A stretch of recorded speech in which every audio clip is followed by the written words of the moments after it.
Bienvenidos a La Economía, soy Juliana González. El índice de precios al consumidor de Estados Unidos se moderó y alcanzó en enero el 3,1% interanual. Un dato clave tanto para la Casa Blanca, que se vale de ella como bandera de su campaña presidencial, como para los mercados que esperan una reducción que alivie las tasas de interés por parte del Banco Central. El dato de este martes decepcionó, eso sí, a los mercados, que esperaban una inflación este mes por debajo del 3%. Por su parte, el presidente Joe Biden aseguró que la inflación cayó 2/3 desde su máximo en el mes de junio de 2022 y recordó que el crecimiento y el empleo se mantienen fuertes. Lo dicho, un dato muy esperado. Y le tomamos el pulso a esta cifra con mi colega Ana Nieto desde Nueva York.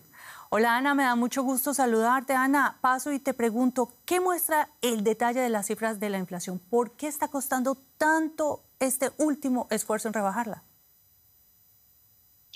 Sí, la inflación ha quedado por debajo del 3,4% que se alcanzó en diciembre, pero este 3,1% todavía se antoja muy elevado para unos analistas que ya esperaban un 2,9%. La inflación subyacente, que se calcula sin los elementos volátiles como alimentos y energía, queda en el 3,9%, cuando también se esperaba una lectura más baja, un 3,7%. Lo que los números señalan es que muchos de los servicios, sobre todo los que dependen de una mano de obra intensiva como el cuidado y la educación de los niños, la salud, las reparaciones de los autos, están presionando todavía muy fuerte y al alza los precios. Y sobre todo el elemento crucial de la inflación, que es el coste de la vivienda, los alquileres y el coste de comprar una vivienda, sigue al alza y muy elevada, cuando hacía meses que se estaba contando con que este elemento bajara. Esa rebaja no llega. Los precios de los alimentos siguen subiendo un 2,6%, es el interanual en enero, y un 5,1% si los alimentos se compran fuera, en restaurantes. Y sigue siendo también muy elevado los seguros de los autos. La preocupación de los analistas y de los economistas es que ahora, cuando el país sigue creciendo, la economía sigue creciendo y se sigue creando empleo a buen ritmo, e incluso los salarios siguen creciendo por encima de la inflación desde mayo, se cree que la lucha contra la inflación ahora va a ser muchísimo más lenta de lo que ha sido en los últimos tiempos. Bueno, Ana, nos dejas un panorama muy claro en lo que es la economía real, pero ¿cómo se ha recibido esto en los mercados y a la vista de estos números? ¿Qué se espera que haga la Fed? Pues la cifra de la inflación hoy ha tenido el mismo efecto que apagar la música en una fiesta en la bolsa. El S&P 500, que se alejó de su máximo histórico por encima de los 5.000 puntos, ha sido una de las cosas menos dolorosas de hoy. Lo peor ha sido ver al Dow Jones cayendo hasta 700 puntos, que cuando al final, al cierre de la jornada, se ha acabado con 524. No se espera que este informe permita a la Reserva Federal bajar las tasas de interés en mayo, y se empieza a contar ya con que pueda ser a partir de junio. Muchas gracias, Ana Nieto, desde Nueva York, por estos análisis y hasta pronto. Gracias.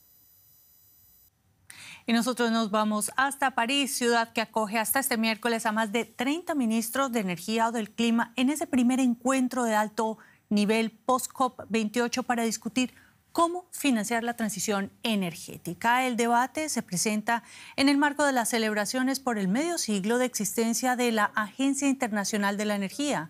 Según este organismo, el mundo debe invertir 4,5 billones de dólares anuales hasta 2030 si quiere desarrollar energías alternativas a los combustibles fósiles, estos que son emisores de gases de efecto invernadero. La reunión concluirá el miércoles con un comunicado que fija el mandato para los 2 próximos años de esta organización intergubernamental. Y una pregunta ronda el ambiente. ¿Están fracasando las sanciones económicas de Occidente contra Rusia? A pesar de los numerosos paquetes de sanciones, la economía rusa creció el año pasado. Los economistas creen que Rusia podría recibir un golpe mucho más duro con las sanciones solo si las infracciones se vigilaran más de cerca. En las zonas grises está la respuesta.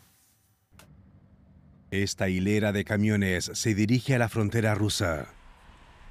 Van cargados de bienes occidentales y atraviesan terceros países, como por ejemplo Georgia, Armenia, Kazajistán o Kirguistán. Muchas mercancías ya no se pueden suministrar legalmente y, sin embargo, las exportaciones siguen fluyendo a través de terceros países. Este modelo está en pleno auge, sobre todo en el negocio automotor y de piezas de repuesto. Las cifras de Kirguistán son especialmente impresionantes. Las exportaciones de Alemania a este país, que afronta una tasa del 30% de pobreza, aumentaron alrededor del 5.000% desde que comenzó la guerra en Ucrania.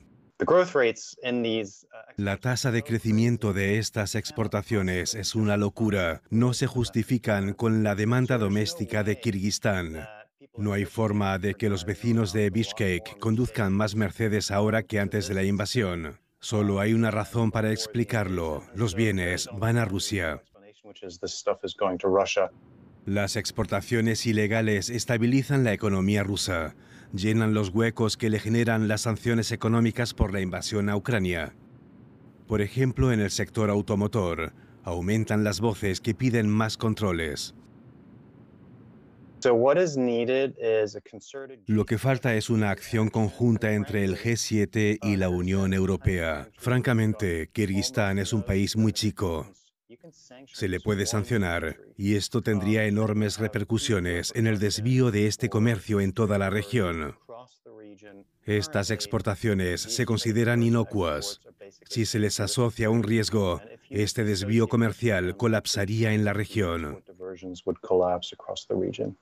La Unión Europea trabaja actualmente en un nuevo paquete de sanciones. Su eficacia dependerá también del rigor con que se apliquen. En México, el gobierno de Andrés Manuel López Obrador condonó a la petrolera Pemex 4 meses de impuestos, tanto a la extracción de hidrocarburos como por cada barril de petróleo vendido. Este alivio, presentado como un estímulo fiscal, equivale a un poco más de $5.000 millones. Petróleos de México es considerada la petrolera más endeudada del mundo. Su deuda ha sido estimada en más de $105.000 millones en el 2023. De acuerdo con datos del Bank of America, esta empresa estatal es el principal riesgo fiscal que enfrentará el gobierno mexicano en los próximos años. Y seguimos en este país, pues México ha vuelto a superar a China como principal exportador internacional de bienes y servicios a los Estados Unidos en 2023. Además, tiene un sólido mercado interno. Sin embargo, la criminalidad no cede y constituye una amenaza también para quienes quieren transportar todo tipo de mercadería por carretera, los traileros o camioneros. Los asaltos violentos en las rutas mexicanas van en aumento, con pérdidas materiales estimadas en $300 millones al año. Armando lleva 7 años al volante de este tráiler. Antes de salir de viaje, se persigna y pide protección para el camino. En 2023 hubo un promedio de 36 asaltos diarios a camiones con carga. Y los robos han aumentado un 12% en los últimos 2 años en México. Antes era la carga, las unidades, hoy es el secuestro hacia uno, hacia el conductor, la violencia hacia el conductor. Hoy hasta hay varios compañeros que han aparecido sin órganos, muertos. En 9 de cada 10 atracos hay violencia extrema. Los cometen bandas delictivas, pero también grupos locales organizados. Eso ha extendido el peligro a casi todas las carreteras federales del país. El alcance de estos crímenes resulta difícil de cuantificar porque las víctimas casi nunca denuncian. El encargado de esta central de carga en Ciudad de México nos habla de ese acuciante terror. Yo creo que todo el 80%, si no es que más, de las empresas tienen unidades del 10 al 20% de las unidades paradas, no por falta de trabajo, por falta de operadores, porque el miedo a ser asaltado ya a veces ya no es asaltado, sino muchas veces es retenido por los mismos rateros, se vuelve un secuestro. Organizaciones del sector que aglutinan a unos 500,000 transportistas de carga amenazaron con un paro en todo el país. El gobierno disuadió con la oferta de reforzar la presencia de la Guardia Nacional y abrir varias vías de diálogo. Sin embargo, algunos líderes sindicales consideran necesario también capacitar a los elementos militares y mejorar sus tiempos de respuesta ante estos delitos, como indica Elías Dip Ramé. que se triplique o cuadruplique el número de policías de la Guardia que estén en las carreteras, que no se dediquen a la extorsión, que se dediquen a dar la seguridad. No tiene objetos y las que están no funcionan, ¿para qué metes más burocracia? Aquí lo que queremos son hechos, nada de que mesas de trabajo, ya estamos hasta el copete de mesas de trabajo. Las pérdidas por robo de carga en carretera ascienden a unos 300 millones de dólares anuales. Por eso, cada vez menos compañías están dispuestas a asegurar al sector. Esto impacta sobre todo a más de la mitad de los choferes, los llamados hombres camión, que son dueños de su propio vehículo. Para ellos es muy complejo asumir el costo por el robo de su unidad o un gasto mayor en seguridad. Algunas de esas nuevas medidas son salir en convoy de varios camiones o instalar botones de pánico. Un carro se te puede acercar, tú personalmente ves algo inormal, lo puedes presionar, lo presionas 10 segundos, monitoreo te marca, te hace una llamada. Nosotros tenemos una clave, un tipo clave. Si el chofer dice... La palabra clave puede salvar la vida a los choferes. Armando quiere viajar seguro y volver a casa con su hijo de 2 años, Joshua. Casi la mitad de la mercancía robada son abarrotes y calzado, productos de valor medio-bajo pero fáciles de colocar en el mercado negro. Una muestra de que ninguna carga está exenta de estos asaltos en carretera que han disuadido a miles de trabajadores del sector de tomar el volante. Y en nombre de todo nuestro equipo de Noticias en Berlín, gracias y nos vemos en la próxima emisión.